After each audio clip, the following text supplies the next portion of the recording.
નમસ્કાર ખેડૂત મિત્રો, મારું નામ રોનક અજીતભાઈ પટેલ, ગામ સુલતાનપુર, તાલુકો તલોદ, જિલ્લો સાબરકાંઠા. હું છેલ્લા 5 વર્ષથી પ્રાકૃતિક ખેતી કરું છું. 2020માં મેં પ્રાકૃતિક ખેતીની શરૂઆત કરી. ત્યારે હું પહેલાં 5 વીઘામાં પ્રાકૃતિક ટુકડી ઘઉં 496 વાવતો હતો અને ધીરે ધીરે છેલ્લા સ્કેલ અપ કરતાં આજે 50 વીઘામાં પ્રાકૃતિક ખેતી કરું છું.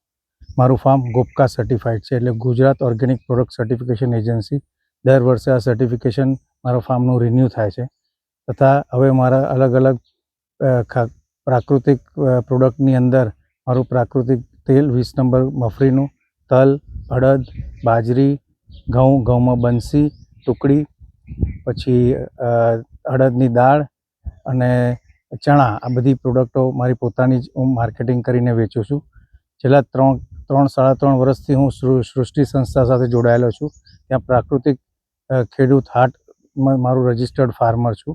ત્યાં પણ મને એક સ્ટોલ આપેલો છે અને દર ગુરુવાર અને રવિવારે હું ત્યાં જઈ અને મારી પ્રાકૃતિક ચીજ વસ્તુઓનું પ્રદર્શન કરી અને મારા કસ્ટમર ત્યાંથી મારા પ્રોડક્ટ લે છે. છેલ્લા 3 વર્ષથી ઘઉંમાં પણ હું બહુ સારી રીતે મારા કસ્ટમર બેઝ ઊભો કરી શક્યો છું અને ઉત્તર મારા કસ્ટમર અમદાવાદ, ગાંધીનગર, આણંદ અને છેક બરોડા સુધી અમે હોમ ડિલિવરી કરીએ છીએ. આ વર્ષે અમે ઓછામાં ઓછા 50% ઘઉં તો ઓર્ગેનિક દિવેલમાં મોઈને આપ્યા. ઓર્ગેનિક દિવેલ પણ અમારું પોતાનું જ હતું, તો અમે ઓર્ગેનિક પ્રાકૃતિક એરંડામાંથી દિવેલ કાઢવાનું મશીન આ વખતે લાવી અને એ દિવેલમાંથી મોઈ અને અમે બંસી અને ટુકડી ઘઉં આજે હોમ ડિલિવરી કરીએ છીએ. પ્રાકૃતિક ખેતીનું ભવિષ્ય બહુ ઉજ્જવળ છે.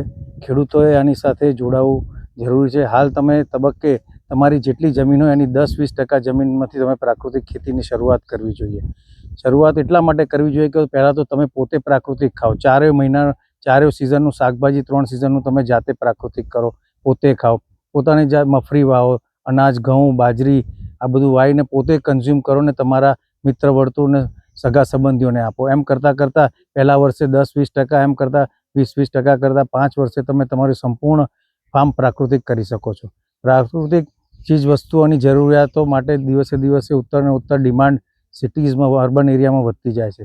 કારણ કે છેલ્લા 5 વર્ષથી જોવા મળે છે, કોવિડ પછી લોકોને અવેરનેસ આવી છે કે આ જે કોવિડમાં ઇમ્યુન સિસ્ટમ એટલે જે રોગ પ્રતિકારક શક્તિની નબળાઈના કારણે કેટલાય લોકો મૃત્યુ પામ્યા કોવિડમાં. તો એનો સામનો કરવો હોય, આવી કોઈ મોટી મહામારી આવે ત્યારે તમારો ખોરાક હોય તે તમને ટકાવી શકે છે.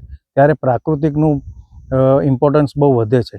કોવિડ પછી મેં જોયું છે કે મારા જે પ્રાકૃતિક વેચાણમાં ઉત્તરોત્તર વધારો થયો છે અને ડિમાન્ડ એટલી બધી વધી છે કે લોકો હવે પ્રાકૃતિક તરફ સિટીમાં અવેરનેસ વધી છે.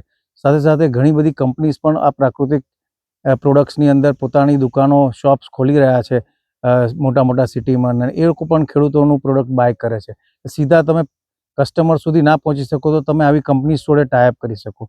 અને આ બાબતે આપણા ખેડૂતોએ સંગઠિત જવાની જરૂર છે. એક પ્રાકૃતિકનો એક FPO બનવો જોઈએ, જેમાં આપણા તાલુકાના કે આપણા જિલ્લાના ખેડૂતો જોડાઈ અલગ અલગ પ્રોડક્ટ, ધારો કે હું મફરીનું તેલ કરું છું, તલ કરું છું, અડદ કરું છું, બાજરી કરું છું, ઘઉં કરું છું, બીજા પ્રોડક્ટ બીજા મગ કરે, મગની દાળ કરે કે એમાં હળદર કરે કે ગોળ કરે, એવી બધી પ્રોડક્ટો ભેગી થઈને આપણે 20-25 પ્રોડક્ટનો એક પોર્ટફોલિયો રેડી કરીએ તો આપણે મોટી કંપનીઓ જોડે ટાઈપ કરીને સપ્લાય આપી શકીએ.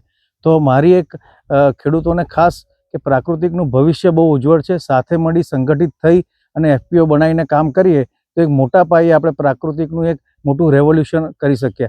આ દેશની અંદર આપણે હરિત ક્રાંતિ જોઈ છે, આપણે શ્વેત ક્રાંતિ જોઈ છે અને હવે જરૂર છે પ્રાકૃતિક ક્રાંતિની. તો મારા ખેડૂતોને નમ્ર વિનંતી છે કે પ્રાકૃતિક ખેતી તરફ વળો અને આપણા સમાજનું, આપણું અને આપણા આવનારી પેઢીનું ઉજ્જવળ ભવિષ્ય, આપણી જમીન સચવાઈ રહે, આપણા ખેડૂતોને જે નવી જનરેશન કે જમીનમાંથી, ખેતીમાંથી બહાર નીકળી જાય, પાછી જમીનો જોડે જોડાય અને આપણી ઉજ્જવળ ભવિષ્ય આ ખેતીનું છે. જય હિન્દ, જય ભારત, જય જવાન, જય કિસાન.